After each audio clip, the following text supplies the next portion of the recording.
હાટીના 17 વર્ષીય વિદ્યાર્થીનું ગોંડલની ખાનગી હોસ્ટેલ મેનેજમેન્ટની બેદરકારીને લઈ મૃત્યુ નિપજ્યાનો આક્ષેપ છે, ત્યારે અગ્રણીઓએ આજે પરિવારને સાંત્વના પાઠવવા પહોંચ્યા.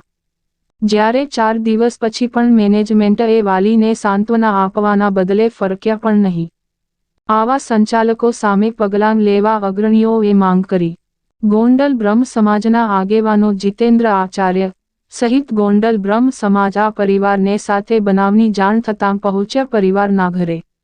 સંસ્થાના બેજવાબદાર સંસ્થાપકો સામે પરિવારને ન્યાય માટે આગામી દિવસોમાં સમાજની આગેવાની માંગ સમગ્ર સૌરાષ્ટ્ર માંગ આંદોલન ઠેર ઠેર આવેદનપત્રો આપવાની પણ ચીમકી આપી. સ્કૂલના સંચાલકોનું વતન માળિયા જ હોય અને વૈષ્ણવ સંપ્રદાય સાથે જોડાયેલ હોવા છતાં આવી ગંભીર બેદરકારી બાદ પણ શા માટે મૌન છે નો આક્ષેપ. રિપોર્ટ પ્રતાપ સિસોદિયા. હું શ્યામની મોટી સિસ્ટર છું. ધોળકિયા સ્કૂલના સંચાલકોને હું એ જ સવાલ કરવા માગું છું કે આ બેદરકારી દાખવવા બદલ મને ક્યારે ન્યાય મળશે.